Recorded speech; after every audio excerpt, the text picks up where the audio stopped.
எங்களை நாங்கள் வாக்குகளால் மக்கள் எங்களை தெரிவு செய்தது என்னதுக்காக? வாக்குகளால் தெரிவு செய்து அனுப்பியது என்னதுக்காக? அந்த பதவிகளிலே இருந்து கொண்டு நாங்கள் பணம் போட்டு கொண்டிருக்கிறோம்.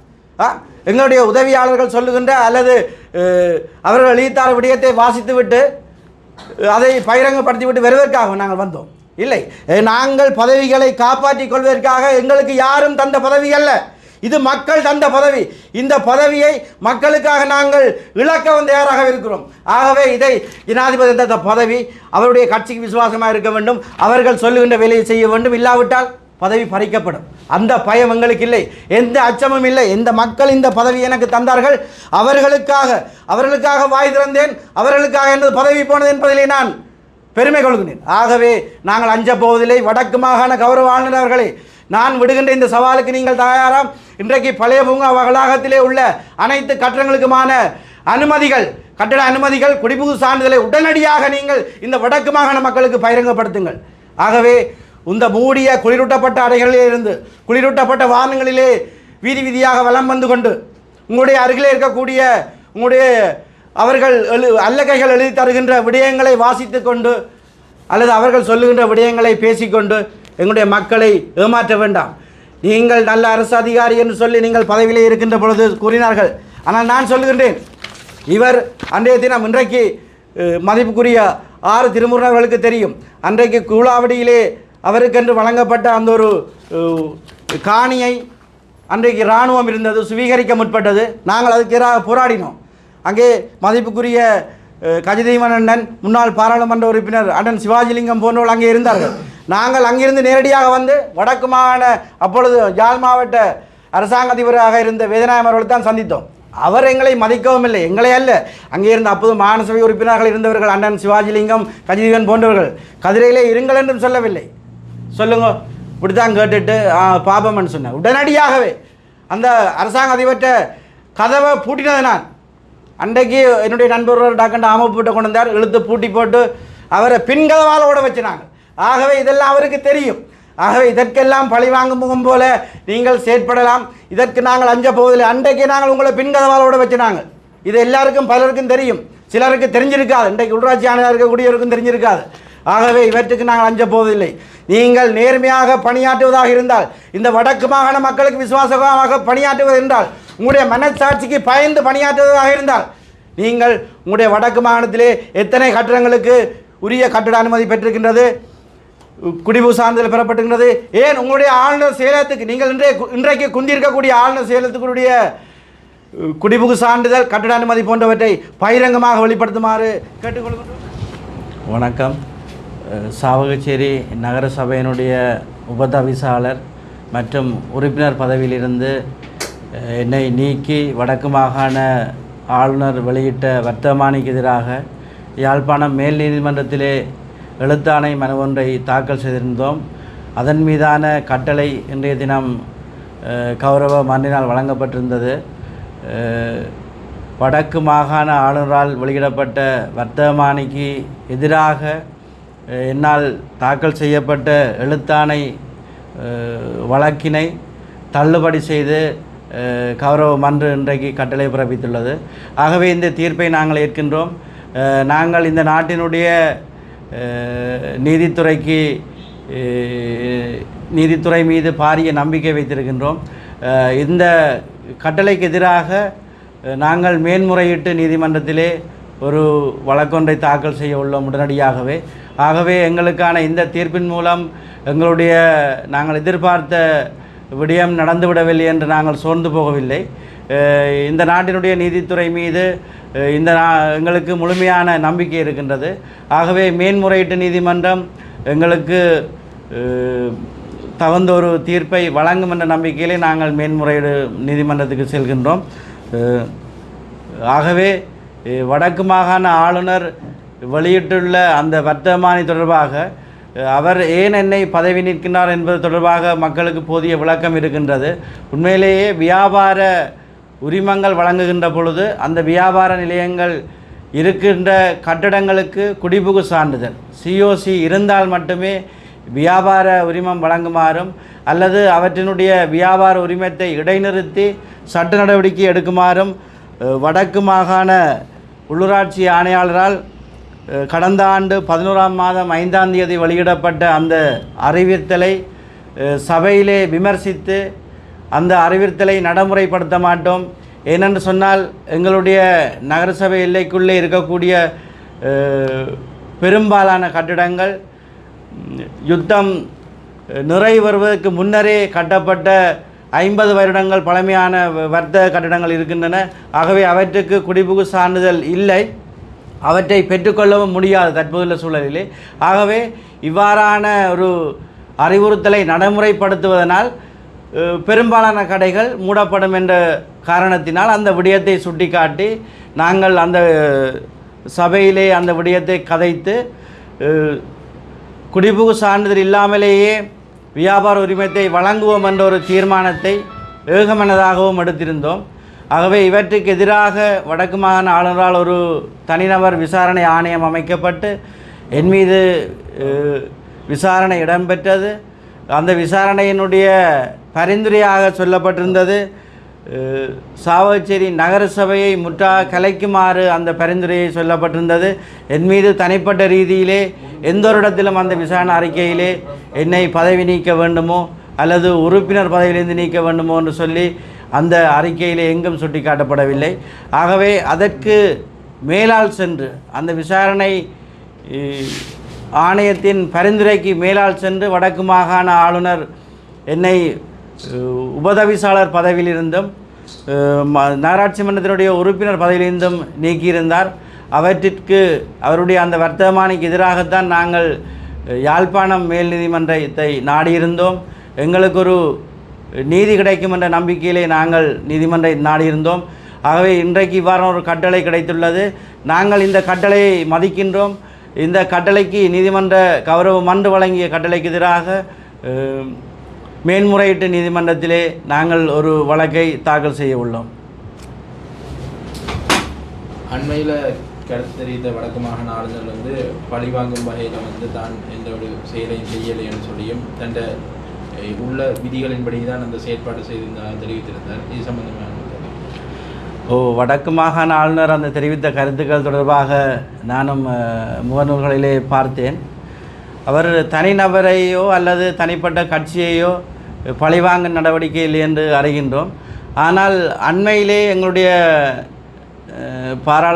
முன்னாள் பாராளுமன்ற உறுப்பினர் எங்களுடைய கட்சியினுடைய தலைவர் மதிப்பார்ந்த தர்மலிங்கம் சித்தார்த்தன் அவர்கள் ஒரு ஊடக நிறுவனத்தினுடைய பேட்டியிலே தெரிவித்திருந்தார்.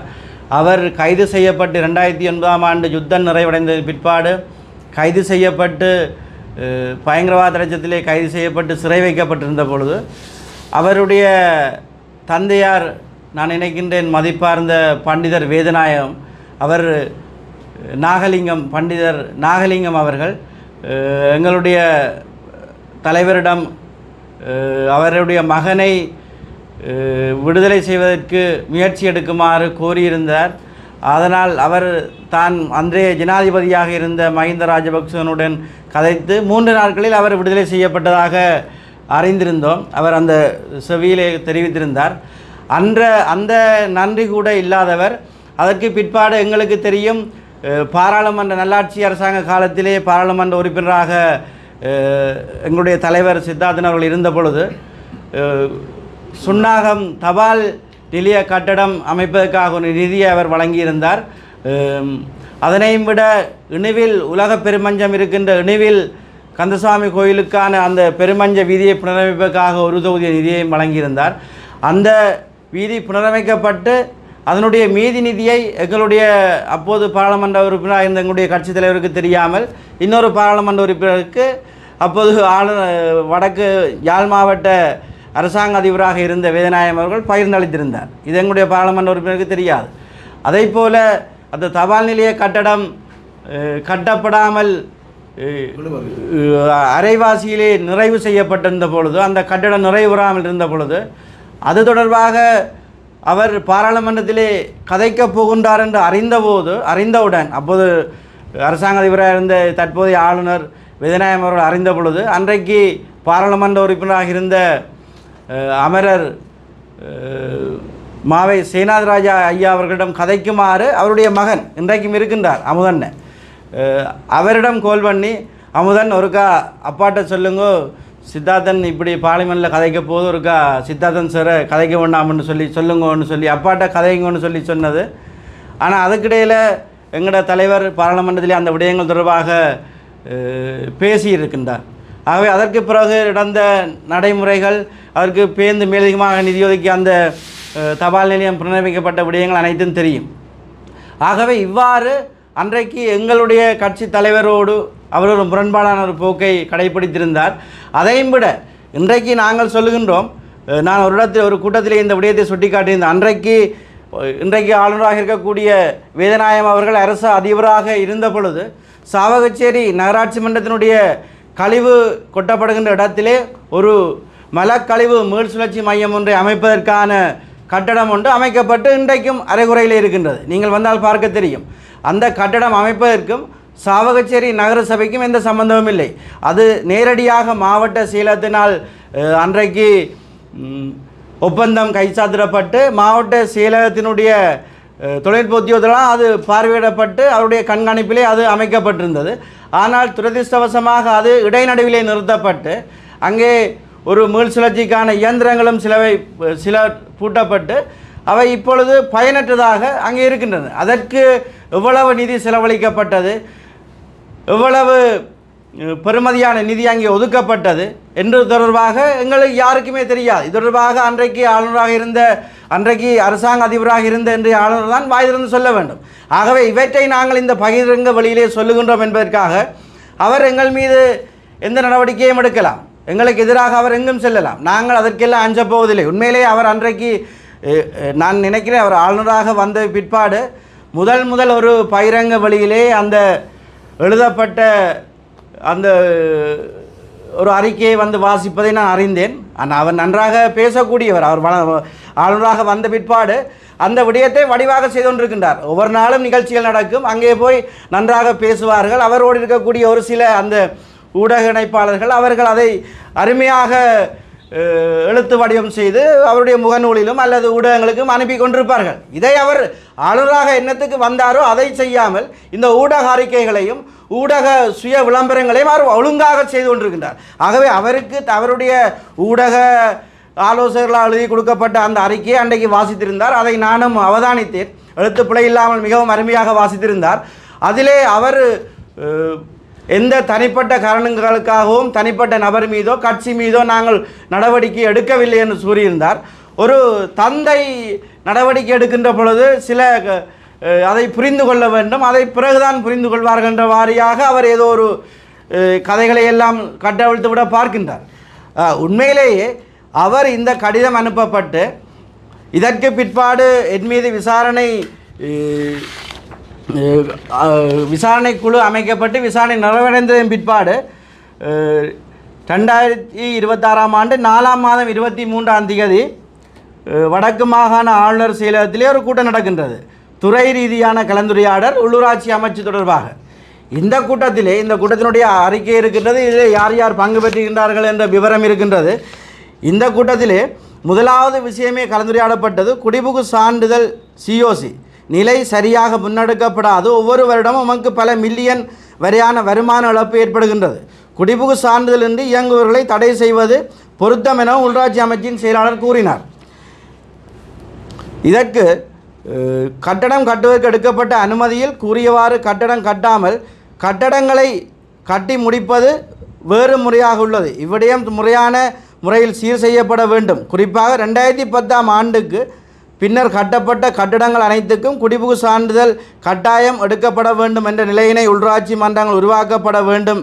இதற்கு 2027 1/1 வரை கால அவகாசம் கொடுத்து அதற்குள் எடுக்கவில்லை என்றால் அவற்றை உடனடியாக இடைநிறுத்துவது என்ற ஏற்பாடுகளை உள்ளாட்சி மன்றங்கள் கொண்டு வரப்பட வேண்டும் என்று சொல்லி உள்ளாட்சி ஆணையாளர் ஒரு ஆலோசனை வழங்குகின்றார். இந்த விடயத்தை தான் இந்த உள்ளாட்சி ஆணையாளர் இந்த அமைச்சு மட்ட கலந்துரையாடலே தெரிவித்த விடயத்தை தான் நான் என்னுடைய மாதாந்த கூட்டத்திலே கதைக்கின்றேன். COC பெற்றுக்கொள்ள வேண்டும் என்பதிலே நாங்கள் மாற்று கருத்தில்லை என்பதை நாங்கள் அந்த கூட்டத்திலே ஆணித்தரமாக கூறுகின்றோம். ஆகவே நான் கூறிய கருத்தை தான் உள்ளாட்சி ஆணையாளரும் பிற்பாடு நடந்த ஒரு உள்ளாட்சி அமைச்சு மட்ட கலந்துரையாடலே கூறுகின்றார். ஆகவே இதற்கு பிற்பாடு தான் அவர்கள் என் மீதான இந்த ஒரு தனிப்பட்ட காழ்ப்புணர்ச்சியின் காரணமாக அவர்கள் பிழையாக ஒரு அறிவுறுத்தலை வழங்குவார்கள் அல்லது அவர்கள் வழங்கிய அறிவுறுத்தலே எந்த காலப்பகுதியில் இதிலே உள்ளாட்சி ஆணையாளர் 2027 வரை அவகாசம் வழங்கலாம் என்று கூறுகின்றார். 2010க்கு பிறகு கட்டப்பட்ட கட்டடங்களுக்கு சிஓசி அவசியம் பார்க்க வேண்டும் என்று கூறுகிறார். ஆனால் அவர் 2025 11/5 அனுப்பிய கடிதத்திலே எந்த கால வரையறையோ எந்த முறைமையோ சொல்லப்படவில்லை. ஆகவே அவர்கள் பிழையாக ஒரு கடிதத்தை அவர்கள் அனுப்புவார்கள். ஆனால் அதை தொடர்பாக நாங்கள் சபையிலே விமர்சித்தால் எங்கள் மீது நடவடிக்கை எடுப்பது. ஆளுநர் வடிவாக சொல்லுகின்றார், மக்கள் முதல் அல்லது நேரடியாக அணுகக்கூடியது உள்ளாட்சி மன்றங்களைத்தான். நாங்கள்லாம் அவருடைய பிரச்சனையை தீர்க்க வேண்டும் என்று கூறுகின்றார். அதற்கு மேலதிகமாகத்தான் ஆளுநர் அந்த விடயங்களை கையாள முடியும் என்று அந்த உரையிலே கூறுகின்றார். ஆகவே எங்களிடம் அந்த வர்த்தகர்கள் வந்தார்கள், அவர்களுடைய பிரச்சனையை கொண்டு வந்தார்கள். ஆகவே நாங்கள் சபை உள்ளாட்சி ஆளுநருக்கு தெரிந்திருக்க வேண்டும், உள்ளாட்சி மன்றங்கள் இந்த நாட்டிலே அதிகாரம், இந்த பாராளுமன்றத்துக்கு பிற்பாடு அதிகாரம் உள்ள ஒரு சபைகள் என்று சொன்னால் உள்ளாட்சி மன்றங்கள் தான். உள்ளாட்சி மன்றங்கள் நியதி சட்டங்களை உருவாக்கக்கூடிய அதிகாரம் இருக்கின்றன, வருமான வரியை விதிக்கக்கூடிய அதிகாரம் இருக்கின்றன. எங்களால் மட்டும்தான் ஒரு அந்த எங்களுடைய அதிகார எல்லைக்குள்ளே வருமான வரிகளை விதித்து அந்த வருமானத்தை பெற்று செலவிடக்கூடிய அதிகாரம் உள்ளாட்சி மன்றங்கள் தான் இருக்கின்றது. ஆகவே அப்படியான நடைமுறையிலே நாங்கள் சபையிலே ஏகமனதாக ஒரு முடிவை எடுத்து நாங்கள் சொல்கின்றோம், இதை உடனடியாக நடைமுறைப்படுத்த முடியாது, சிஓசி இல்லாமலே நாங்கள் வியாபார நிறுவனங்களுக்கு வியாபார உரிமங்களை வழங்குவோம் என்று சொல்லி அவர் சொல்லுகின்றார். சிஓசி கொடுக்காததால் வருமான இழப்பீடு ஏற்படுகின்றது என்று. ஆனால் நான் சொல்லுகின்றேன், சிஓசி கொடுக்காவிட்டால், சிஓசி இல்லாமல் எங்களுடைய வர்த்தக நிலையங்களுக்கு வியாபாரம் உரிமம் கொடுக்காவிட்டால் ஒவ்வொரு ஆண்டும் வியாபார உரிமத்துக்காக குறைந்தது 3000 6000 வரை சாதாரண வர்த்தக நிலையங்களுக்கு நாங்கள் பெறுகின்றோம். ஆகவே எங்களுடைய நகராட்சி மன்ற எல்லைக்குள்ளே 750 வரையான வர்த்தக நிலையங்கள் இருக்கின்றன. ஆகவே அவற்றிற்கு நாங்கள் எவ்வளவு ஆண்டுக்கு நாங்கள் வருமான வரியை பெற்றுக்கொள்ள முடியும், வியாபார வரியை பெற்றுக்கொள்ள முடியும்? சிஓசி என்பது ஒரு தடவை காட்டிவிட்டு, சிஓசியை பெறுவதற்கு நாங்கள் கட்டடம் கட்ட முடிந்தால் ஒரு தடவை அந்த கட்டணத்தை காட்டிவிட்டு சிஓசியை பெற்றுக்கொள்ள முடியும். ஆகவே இது நடைமுறையை பின்பற்றுவதுன்னு சொன்னால் எங்களுக்கு வருமான இழப்பு தான் ஏற்படும். இந்த சிஓசியை நடைமுறைப்படுத்தினால் உள்ளாட்சி மன்றங்களுக்கு பாரிய வருமான இழப்பு ஏற்படும். ஆகவே இவற்றை ஆளுநர் புரிந்து கொள்வதில்லை, அவரை பிழையாக வழிநடத்துகின்றார்கள். ஆகவே நான் என்ன முறை சொல்ல வேண்டும், வடக்கு மாகாண இந்த உள்ளாட்சி திணைக்களத்திலே ஒரு ஆய்வு உத்தியோகர் இருக்கின்றார். அவர்தான் இந்த பிழையான, அவருடைய பெயர் விவரங்களை நான் சொல்ல விரும்பவில்லை, அவர்தான் இவ்வாறான கடிதங்களை உள்ளாட்சி ஆணையாளருக்கோ அல்லது வடக்கு மாகாண ஆளுநருக்கோ பிழையான அறிவுறுத்தலை வழங்கி கொண்டு அவரால் பாதிக்கப்படுகின்ற அங்கே இருக்கக்கூடிய கீழ்நிலை ஆய்வு உத்தியோகர்கள் அந்த ஆய்வு உத்தியோகரால் பாதிக்கப்பட்டிருக்கின்றார்கள். இன்றைக்கும் நீதிமன்றங்களிலே அவர்கள் தொடர்பாக வேறு வழக்குகளும் இடம்பெறுகின்றன. அவர் உள்ளாட்சி வடக்கு கிழக்கு மாகாணம் இணைந்திருந்த காலத்திலிருந்து இந்த உள்ளாட்சி மன்றங்களிலேயே இந்த உள்ளாட்சி திணைக்களத்துக்கே பணியாற்றி கொண்டிருக்கின்றார். எந்தவித இடமாற்றமோ பணியிடமாற்றமோ இல்லை. ஆகவே அவ்வாறானவர்கள் அங்கே இருந்து கொண்டு தங்களுக்குத்தான் அனைத்தும் தெரியும் என்று சொல்லிக்கொண்டு இந்த உள்ளாட்சி ஆணையாளரையும் அல்லது வடக்கு மாகாண ஆளுநரையும் பிழையாக வழிநடத்தி கொண்டு இவ்வாறான செயற்பாடுகளில் ஈடுபடுகின்றார். ஆகவே இவற்றை நாங்கள் அனுமதிக்க முடியாது. நான் இந்த இடத்திலே ஒன்றை கூறிக்கொள்ள விரும்புகிறேன், அரச கட்டடங்களுக்கும் குடிபுகு சான்றிதழ் தேவை என்ற விடயத்தை ஆளுநர் 6ஆம் தேதி 7ஆம் மாதம் அனுப்பியிருக்கின்றார் ஒரு கடிதத்தை. ஆனால் நான் இன்றைக்கு சொல்லுகின்றேன், இன்றைய பழைய பூங்கா வளாகத்தில் இருக்கக்கூடிய இந்த வடக்கு மாகாண ஆளுநருடைய செயலகத்துக்கு அனுமதி இருக்கின்றதா, கட்டட அனுமதி இருக்கின்றதா, அல்லது அங்கே அதற்கு குடிபுகு சான்றிதழ் இருக்கின்றதா? நாங்கள் இங்கே இதை பகிரங்க வழியிலே சொல்லுகின்ற பொழுது அவற்றை தயார்படுத்தலாம். ஆனால் பழைய பூங்கா வளாகம் என்பது ஒரு தேசிய மரபுரிமை சின்னமாக பாதுகாக்கப்பட வேண்டிய ஒரு வலயம். அங்கே அமைக்கப்பட்டிருக்கக்கூடிய அனைத்து பெரும்பாலான கட்டடங்களுக்கும் எந்த விதமான அனுமதியும் இல்லை என்று சொல்லி நாங்கள் அறிகின்றோம். ஆகவே இவற்றை ஆளுநர் பகிரங்கப்படுத்த முடியுமா? இந்த சவாலை அவர் ஏற்றுக்கொள்ள முடியுமா? வடக்கு மாகாண ஆளுநர் அந்த பழைய பூங்கா வளாகத்திலே கட்டப்பட்டிருக்கின்ற கட்டடங்களுக்கு உரிய அனுமதிகள் பெற்றுத்தான் அந்தந்த காலப்பகுதியில் உரிய அனுமதிகள் பெற்றுத்தான் கட்டியிருக்கின்றோம். அதற்கு குடிபுகு சான்றிதழ் பெறப்பட்டிருக்கின்றது. அவை தொடர்பாக அவர் இந்த வடக்கு மாகாண மக்களுக்கு பகிரங்கப்படுத்த முடியுமா?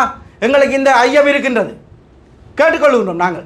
ஆகவே கௌரவ ஆளுநர் அவர்களே, நீங்கள் இருக்கின்ற அந்த ஆளுநர் செய்யறதுக்கான குடிபுகு சான்றிதழ் அதனோடு இணைந்து அதற்கான அனுமதி, கட்டட அனுமதி இவற்றை நீங்கள் தர வேண்டும்.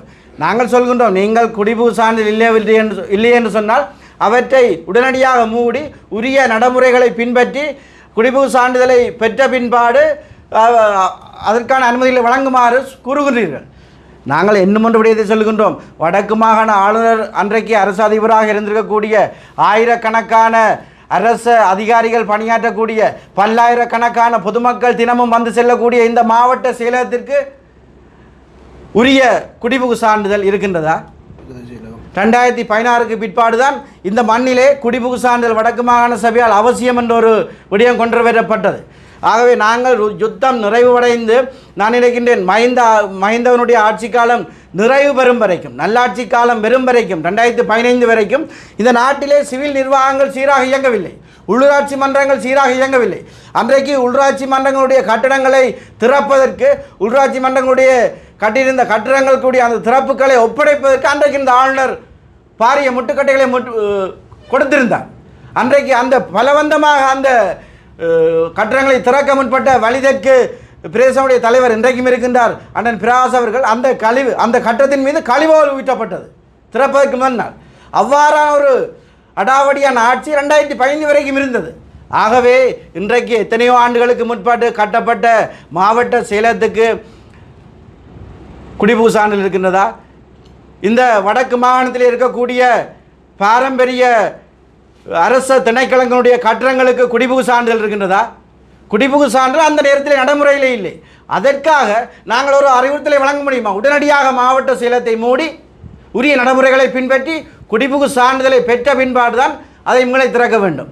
அதுவரை மூடுங்கள் என்று சொல்லி ஆளுநராக உத்தரவிட முடியுமா? அவ்வாறான ஒரு நிலை தான் எங்களுடைய சாவகச்சேரி நகரசபை எல்லைக்குள்ளே இடம்பெற்றது. அங்கே பாரிய கட்டிடங்கள் 2010க்கு முதல் கட்டப்பட்ட பாரிய கட்டிடங்கள் இருக்கின்றன. அவற்றுக்கு கட்டட அனுமதியோ குடிபுகு சான்றிதழோ இல்லை. ஏனென்று சொன்னால் அது அவருடைய தவறில்லை. ஏனென்று சொன்னால் அவர்கள் அதை கட்டிய காலத்திலும் சரி அதற்கு பிற்பாடும் சரி அப்படியான ஒரு நடைமுறை இல்லை. ஆகவே அந்த கட்டடங்களுக்கு இனி குடிபுகு சான்றிதழ் பெற்றுக்கொள்ளவும் முடியாது. ஏனென்று சொன்னால் வீதி ஆர்டிஏ பிரதான வீதியிலே இருந்து கிட்டத்தட்ட சென்டரில் இருந்து 50 அடி வேணும். அப்போ அங்கே போகிறதென்றால் ஒரு கட்டடம் இல்லாமல் போயிடும். ஆகவே அவை உடைச்சி அகற்ற மாட்டணும். அந்த எல்லைக்குள்ளே கட்டப்பட்ட 50 வருடங்கள் பழமையான கட்டடங்களுக்கு குடிபுகு சான்றிதழ் இல்லை. இவற்றை நாங்கள் சொல்லப்போனால் நாங்கள் அனுப்பிய அறிவுறுத்தலை தூக்கி வீசுவதா, எங்களுடைய அறிவுறுத்தலை உதாசீனம் செய்வதா என்ற கோணத்திலே அவர்களுடைய தனிப்பட்ட ஈகோ, தனிப்பட்ட பகைமையைத்தான் அவர்கள் இங்கே பாராட்டுகின்றார்கள். ஒரு நகரசபையினுடைய உதவி தவிசாளர் நாங்கள் இங்கே படித்து பட்டங்களை பெற்று ஒரு இலங்கையினுடைய SLS தர அதி உச்சத்திலே வந்து நாங்கள் ஒரு கடிதத்தை அனுப்புகின்றோம். அது அவையில் பாய்ச்சிட்டு இதை நடைமுறைப்படுத்தலான்னு தூக்கி எறியினோம். இவங்களை விடக்கூடாது. இப்படியான சேட்டைகளுக்கு நாங்கள் எந்த நாளிலும் நாங்கள் அடங்கி போகிற ஆக்கள் இல்லை. நாங்கள் இன்றைக்கு சொல்கிறோம், பதவிகள் வரலாம் போகலாம். இந்த மண்ணில் நாங்கள் பதவிகள் இல்லாமலும் நாங்கள் நின்று கொண்டிருக்கின்றோம். 2011 15 வரைக்கும் நகரசபை உறுப்பினராக பணியாற்றினோம். அதற்கு பிற்பாடு நடந்த தேர்தலில் நான் தோல்வியடைந்து வெளியிலே தான் இருந்தேன். ஆனால் அந்த மண்ணோடும் மக்களோடும் தான் நின்றேன். இன்றைக்கும் நான் பதவியேற்று 1 வருடங்கள் இல்லை, என்னுடைய பதவி பறிக்கப்பட்டிருக்கின்றது. ஆகவே நாங்கள் வெளியிலே நின்றும் கூட நாங்கள் பணியாற்றி கொண்டிருக்கின்றோம். நாங்கள் எங்களுக்குடைய இந்த பதவி பறிப்புக்கு எதிராக நாங்கள் நீதிமன்றத்தில் நல்ல தீர்ப்பை பெறுவோம். ஏனென்று சொன்னால், இல்லை என்று சொன்னால் உள்ளாட்சி மன்ற உறுப்பினருடைய ஒவ்வொருடைய வாயும் கட்டப்படும். பேசாமல் நாங்கள் சொல்கிற கடிதத்துக்கு வேலை செய்யுங்க, இல்லாட்டி கிஷோருக்கு நடந்தது தான் உங்களுக்கு நடக்கும். ஆகவே இதற்குத்தான் நாங்கள் இன்றைக்கு நீதிமன்றத்திலே போராடி கொண்டிருக்கின்றோம். நாங்கள் இந்த போராட்டம் சளைத்து விட போவதில்லை. ஆகவே நாங்கள் இது தனிப்பட்ட எனக்காக போராட்டம் அல்ல, வடக்கு மாகாணத்தினுடைய ஒவ்வொரு உள்ளாட்சி மன்ற உறுப்பினர்களுக்காகவும் தான் நான் இன்றைக்கு போராடி கொண்டிருக்கின்றேன். ஏனென்று சொன்னால் உள்ளாட்சி உறுப்பினர்களுடைய கருத்து சுதந்திரத்தை அல்லது அவர்களுடைய கருத்து வெளிப்பாட்டு சுதந்திரத்தை, அவர்கள் அந்த மக்களுக்காக குரல் கொடுக்கின்ற அந்த சுதந்திரத்தை அந்த நசுக்குவதற்காக, அவருடைய குரல் வகையை நசுக்குவதற்காக வடக்கு மாகாண ஆளுநர் இந்த தேசிய மக்கள் சக்தி அரசாங்கத்தோடு சேர்ந்து செய்கின்ற இந்த அடாவடிக்கு எதிராக நாங்கள் நீதிமன்றத்திலே நாங்கள் ஒரு நல்ல தீர்ப்பை பெற்றுக்கொள்வோம். ஏனென்று சொன்னால் நாங்கள் வாக்குகளால் மக்கள் எங்களை தெரிவு செய்தது என்னதுக்காக? வாக்குகளால் தெரிவு செய்து அனுப்பியது என்னதுக்காக? அந்த பதவிகளிலே இருந்து கொண்டு நாங்கள் பணம் போட்டு கொண்டிருக்கிறோம். எங்களுடைய உதவியாளர்கள் சொல்லுகின்ற அல்லது அவர்கள் எழுத்தார விடயத்தை வாசித்து விட்டு அதை பகிரங்கப்படுத்திவிட்டு வருவதற்காக நாங்கள் வந்தோம். இல்லை, நாங்கள் பதவிகளை காப்பாற்றிக் கொள்வதற்காக எங்களுக்கு யாரும் தந்த பதவி அல்ல. இது மக்கள் தந்த பதவி. இந்த பதவியை மக்களுக்காக நாங்கள் இழக்கவும் தயாராக இருக்கிறோம். ஆகவே இதை ஜனாதிபதி தந்த பதவி, அவருடைய கட்சிக்கு விசுவாசமாக இருக்க வேண்டும், அவர்கள் சொல்லுகின்ற வேலையை செய்ய வேண்டும், இல்லாவிட்டால் பதவி பறிக்கப்படும். அந்த பயம் எங்களுக்கு இல்லை, எந்த அச்சமும் இல்லை. எந்த மக்கள் இந்த பதவி எனக்கு தந்தார்கள், அவர்களுக்காக வாய் திறந்தேன், அவர்களுக்காக எனது பதவி போனது என்பதிலே நான் பெருமை கொள்கிறேன். ஆகவே நாங்கள் அஞ்ச போவதில்லை. வடக்கு மாகாண கௌரவ ஆளுநர் அவர்களே, நான் விடுகின்ற இந்த சவாலுக்கு நீங்கள் தயாராம்? இன்றைக்கு பழைய பூங்கா வளாகத்திலே உள்ள அனைத்து கட்டடங்களுக்குமான கட்டட அனுமதிகள், குடிபுகு சான்றிதழை உடனடியாக நீங்கள் இந்த வடக்கு மாகாண மக்களுக்கு பகிரங்கப்படுத்துங்கள். ஆகவே இந்த மூடிய குளிரூட்டப்பட்ட அறைகளிலே இருந்து குளிரூட்டப்பட்ட வாகனங்களிலே வீதி வீதியாக வலம் வந்து கொண்டு உங்களுடைய அருகிலே இருக்கக்கூடிய உங்களுடைய அவர்கள் அல்லகைகள் எழுதி தருகின்ற விடயங்களை வாசித்து கொண்டு அல்லது அவர்கள் சொல்லுகின்ற விடயங்களை பேசிக்கொண்டு எங்களுடைய மக்களை ஏமாற்ற வேண்டாம். நீங்கள் நல்ல அரசு அதிகாரி என்று சொல்லி நீங்கள் பதவியிலே இருக்கின்ற பொழுது கூறினார்கள். ஆனால் நான் சொல்லுகின்றேன், இவர் அன்றைய தினம் இன்றைக்கு மதிப்புக்குரிய 6 திருமுருகர்களுக்கு தெரியும், அன்றைக்கு கூலாவடியிலே அவருக்கென்று வழங்கப்பட்ட அந்த ஒரு காணியை அன்றைக்கு இராணுவம் இருந்தது, சுவீகரிக்க முற்பட்டது. நாங்கள் அதுக்கு எதிராக போராடினோம். அங்கே மதிப்புக்குரிய கஜதீவன் அண்ணன், முன்னாள் பாராளுமன்ற உறுப்பினர் அண்ணன் சிவாஜிலிங்கம் போன்றவர்கள் அங்கே இருந்தார்கள். நாங்கள் அங்கிருந்து நேரடியாக வந்து வடக்கு மாகாண அப்பொழுது யாழ் மாவட்ட அரசாங்க அதிபராக இருந்த வேதநாயகம் அவர்களை தான் சந்தித்தோம். அவர் எங்களை மதிக்கவும் இல்லை, எங்களை அல்ல, அங்கே இருந்த அப்போது மாகாண சபை உறுப்பினர்கள் இருந்தவர்கள் அண்ணன் சிவாஜிலிங்கம், கஜதீவன் போன்றவர்கள் கதிரையிலே இருங்கள் என்றும் சொல்லவில்லை. சொல்லுங்க, இப்படி தான் கேட்டுட்டு பாபம்னு சொன்னேன். உடனடியாகவே அந்த அரசாங்க அதிபர்கிட்ட கதவை பூட்டினது நான். அன்றைக்கு என்னுடைய நண்பர் டாக்டர் ஆமப்பூட்டை கொண்டு வந்தார், இழுத்து பூட்டி போட்டு அவரை பின்கதவால் ஓட வச்சினாங்க. ஆகவே இதெல்லாம் அவருக்கு தெரியும். ஆகவே இதற்கெல்லாம் பழி வாங்கும் முகம் போல நீங்கள் செயற்படலாம். இதற்கு நாங்கள் அஞ்ச போவதில்லை. அன்றைக்கு நாங்கள் உங்களை பின்கதவால் ஓட வச்சினாங்க. இது எல்லாருக்கும் பலருக்கும் தெரியும், சிலருக்கு தெரிஞ்சிருக்காது, இன்றைக்கு உள்ளாட்சி ஆணையாக இருக்கக்கூடியவருக்கும் தெரிஞ்சிருக்காது. ஆகவே இவற்றுக்கு நாங்கள் அஞ்ச போவதில்லை. நீங்கள் நேர்மையாக பணியாற்றுவதாக இருந்தால், இந்த வடக்கு மாகாண மக்களுக்கு விசுவாசமாக பணியாற்றுவது என்றால், உங்களுடைய மனசாட்சிக்கு பயந்து பணியாற்றுவதாக இருந்தால், நீங்கள் உங்களுடைய வடக்கு மாகாணத்திலே எத்தனை கட்டடங்களுக்கு உரிய கட்டட அனுமதி பெற்றிருக்கின்றது, குடிபு சான்றிதழ் பெறப்பட்டிருக்கிறது, ஏன் உங்களுடைய ஆளுநர் செயலகத்துக்கு நீங்கள் இன்றைக்கு குந்திருக்கக்கூடிய ஆளுநர் செயலகத்துக்குரிய குடிபுகு சான்றிதழ், கட்டட அனுமதி போன்றவற்றை பகிரங்கமாக வெளிப்படுத்துமாறு கேட்டுக்கொள்கின்றோம். ஆகவே நான் சபையிலே கதைத்ததற்கு நீங்கள் நடவடிக்கை எடுத்தீர்கள். பகிரங்க வழியிலே நான் இன்றைக்கு பேசிய விடயங்களுக்கு நடவடிக்கை எடுக்க முடிந்தாலும் எடுங்கள், அதையும் எதிர்கொள்வதற்கு நாங்கள் தயாராக இருக்கின்றோம். நன்றி, வணக்கம். வடக்கு மாகாண ஆளுநரின் வர்த்தமானி அறிவித்தலுக்கமைய பதவி வரிதாக்கப்பட்ட சாவகச்சேரி நகர சபையின் உபதவிசாளரும் உறுப்பினருமான ஞானப்பிரகாசம் கிஷோரின் ஊடக சந்திப்பு இன்றைய தினம் யாழ் ஊடக மையத்தில் இடம்பெற்றது.